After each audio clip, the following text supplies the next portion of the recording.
We are in borderline mess territory, and we're not completely there yet, but we're working on it. So right now I've got a half batch of Neely's freezer pizza crusts sitting right here. I'm gonna put a towel over it to keep the plastic wrap from sort of like moving around and whatnot because it's not sticking very well to my bowl right now.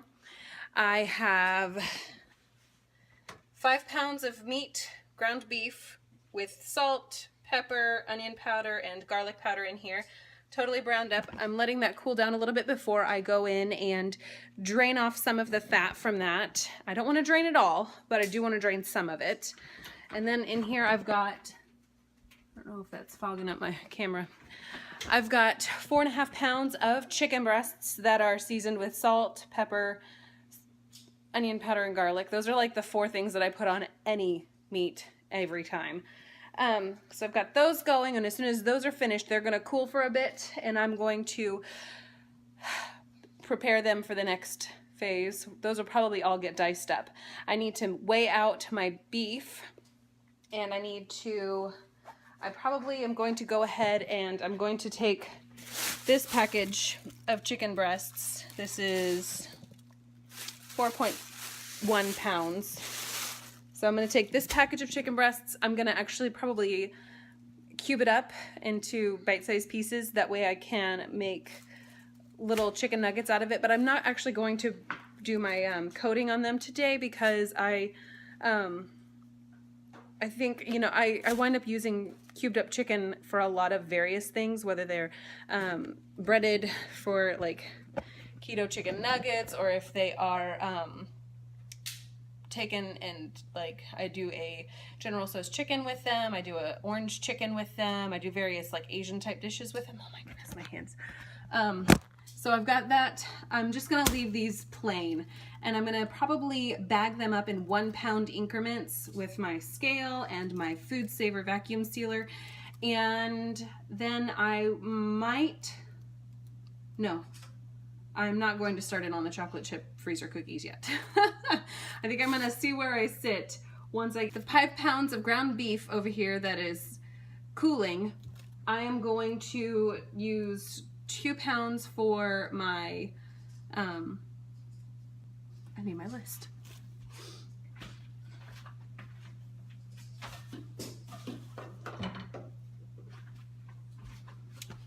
List.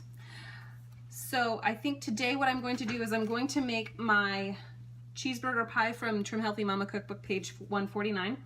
So I will make 1 batch of that, and I will probably make 2 of the batches of my taco skillet bake, which will use up all of that ground meat.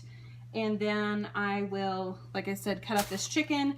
And for the 4.5 pounds of chicken that I have cooking right now, I'm going to make chicken pot pie from the Trim Healthy Mama Cookbook, page 137, and 2 batches of my loaded chicken and cauliflower casserole, which is kind of like a take on a loaded baked potato, but it's low carb because it's using cauliflower instead of potatoes. So I am going to keep pressing forward. My chicken has come out of the oven. I'm gonna let that cool down completely before I get to chopping it up into little tiny cubes.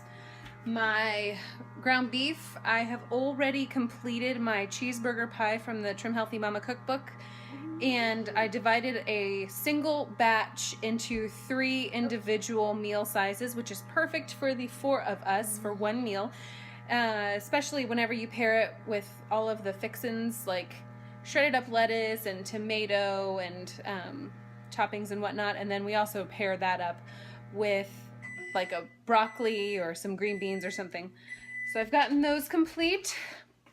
I haven't written on here yet, but this is hot roll mix, which I can make sweet rolls or cinnamon rolls for the girls out of. I can make various different things from that Make a Mix cookbook with this particular mix.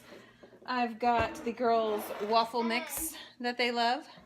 And I personally am a huge fan of taking a Sharpie marker or other permanent marker and writing the recipe on the glass container. I didn't have a glass container large enough for the hot roll mix, So I just put it in the container that I had available to me. And I will probably go in, and I've got a label maker, so I might just label that particular container with what it is and what few items I like to make out of the Make a Mix cookbook for that particular recipe. What else have I accomplished? It sure does. Oh, and I also did the freezer crusts. The freezer pizza crusts are in the laundry room, just out of the way where they won't be disturbed. There's no draft. It's not too hot. It's not too warm. And I will probably not go through making those particular, I've got a tiny human here. I will probably not go through making those particular pizza crusts until this evening, or I might wind up sticking the bowl in the refrigerator so it doesn't over-rise, and making the pizza crusts in the morning. So that is our progress report up to now. It is the end of the afternoon, beginning of the evening. It's about 6:30, and I have gone through, and I look a hot mess. I've got our pizza dough hanging out right here. I am probably going to work on that tonight in about, I don't know. It's bubbled up quite a bit. I'd like for it to rise maybe for another couple of hours. I've got all of my chicken cubed up. I'm gonna put that in the refrigerator because I have been on my feet for a few hours and I would like to rest. I will take you out to our freezer. I managed to get one batch of pizza sauce made. We decided to have pizzas tonight for dinner. Get some light in here. So I made one batch of pizza and pizza sauce, and I divided it in half because usually we only need half of the recipe for our pizzas. So hang on a second. So here's the other half of the pizza sauce that I just made tonight, and half of a batch will cover 2 pizzas, which will feed us 4. The girls get a regular pizza on the Neely's freezer pizza crust, and then Jared and I eat it on lavash bread. And then I also divided out my sausage, put just a pound in a freezer bag here. This is the cheeseburger pie from Trim Healthy Mama, and I made one whole recipe from the cookbook and divided it into 3 individual dinner-sized containers. This will feed the 4 of us for one night each. Or if Jared's gone, it'll feed me and the girls twice. And then I've got taco skillet bake. So 1, 2, 3, one recipe. This came from Cooking Keto with Christy here on YouTube. And if I remember so, I will link her video as well as Neely's pizza crust recipe. So I managed to get that done. I managed to make our chocolate chip cookie mix, and I wound up getting 9 dozen for the freezer, and I baked up 1 dozen for the girls. So I went through and did this, and I'm gonna finish this up tonight. Tomorrow I will make the loaded chicken cauli casserole. I will make the sloppy joe mix, the chicken pot pie, the wise shepherd's pie. Actually, I'm debating on whether or not I want to really do that one, but and the lazy lasagna. And I need to chop up our chicken, and I'm not gonna actually wind up making it into nuggets. I'm just gonna chop it up into nugget size and then let that be frozen into individual portions.